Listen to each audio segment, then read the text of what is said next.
Okay, I'm going to do a little post-shooting report on the Walker and discuss some of the things I found while using it.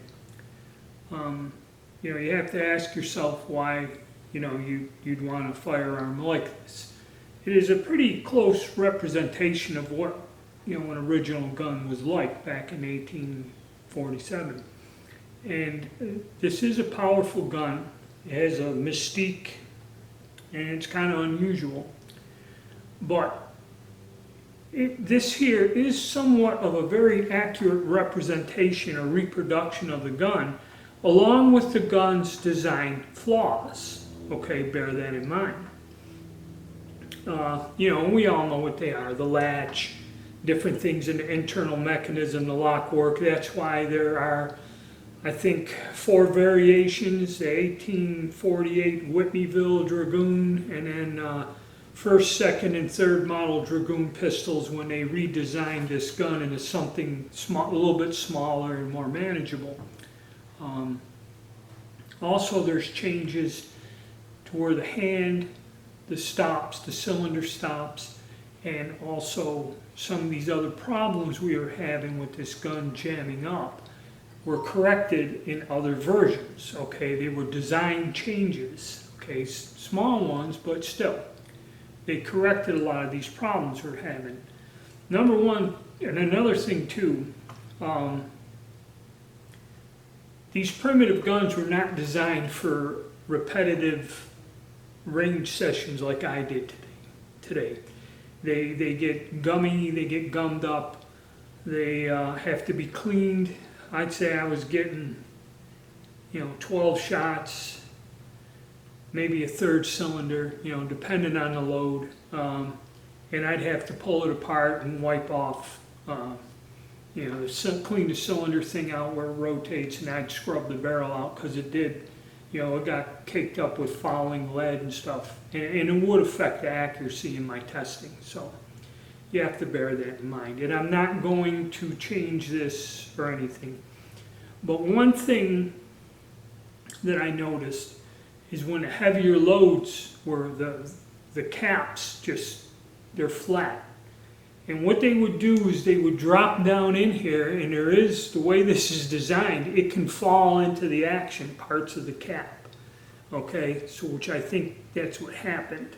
Also, I was getting these misfires, and there's a buildup here in this section of the hammer, this curve, and where it is in the frame, because every time you fire it, you're getting fouling shooting out of the nipple, and the caps would get stuck to the hammer,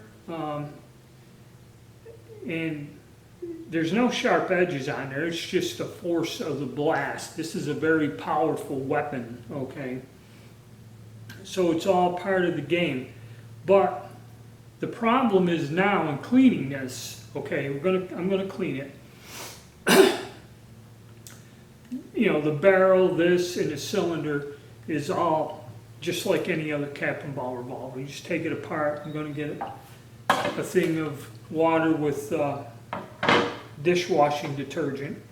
And the reason you use a dishwashing detergent is the soap helps prevent flash rusting. Okay? And I'm going to use hot water, not boiling water. I use boiling water with the muskets, but several other people have made videos saying that boiling water will give you the flash rusting. So that's not what we're going to do. But what is different with this gun is because I don't know if part of a cap fell in there, I'm going to have to disassemble the action on this piece. Now, I am not going to do a disassembly video because I'm not familiar on how to do it. I know the mainspring has to come out a certain way. But what I'm going to do, I'm not showing you this, I'm just going to clean the barrel and the cylinder. Then I'm going to try to get the gun apart, and once I get it apart, I'll show you what I ended up with and how I'm going to try to clean the internal mechanism. This frame has to be cleaned, and I think there may be a part of a cap down in the mechanism itself. So this is something. My 1860 isn't as bad. It got gummy like that, and I was able to clean the hammer and the frame fairly well. But I believe after a couple range sessions, and if you're going to put the gun into storage or set it up for a while, a pretty thorough disassembly and maintenance check and cleaning the internal components, because the black powder, the black grimy stuff, gets down inside there and eventually will cause the gun to gum up or maybe even start to rust and corrode the parts. So that's where we're at. Let me get to that point. I'm going to go and clean some of this, and if I do get it apart fairly easily, if not, I might not. I'll get back to you on that as we go along. Okay, I did get this totally disassembled. Please don't ask for a disassembly video. Not actually that complicated. There's a little bit of difficulty getting the mainspring out and that. But after I took all the internal components out, there's the cap, the last piece. It was down by the trigger and down. It actually came out from somewhere down inside there by the trigger and the stop area. But if we look, okay, so I would have had that jammed in there until I disassembled it. But if we look at this frame, it's filthy all the way down, okay? And the hammer, and all of these, the trigger, everything is covered in residue. The stop, the trigger itself is all covered in grime in the hand. So this kind of had to be done. I may have to do this on my other ones. And if you look, hold on, the whole inside of this has to be cleaned. I'm going to get a clean pan of water and scrub all these parts off. But I mean, this thing is filthy all the way through. It has to be. And there's that thing was down there in the trigger and the stop part of that cap that fell right down past the hammer and got right down into the mechanism. Way down inside there it was, up underneath everything. So I was right. But this is not something to do unless you have real good screwdrivers. You have some knowledge of how these pistols work in gunsmithing. And that mainspring, there's a guy that shows you, it's not that easy to get off. It's almost a nightmare, like that, like the Patterson.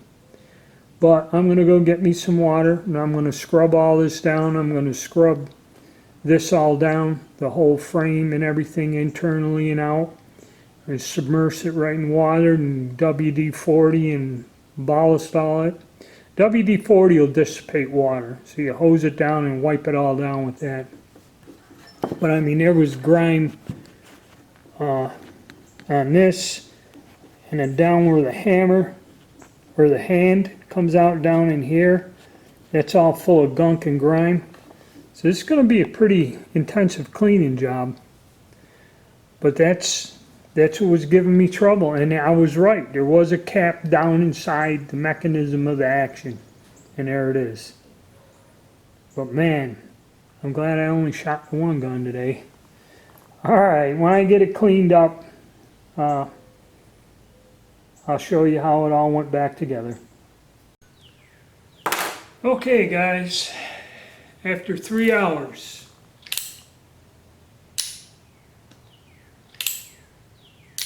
good as new.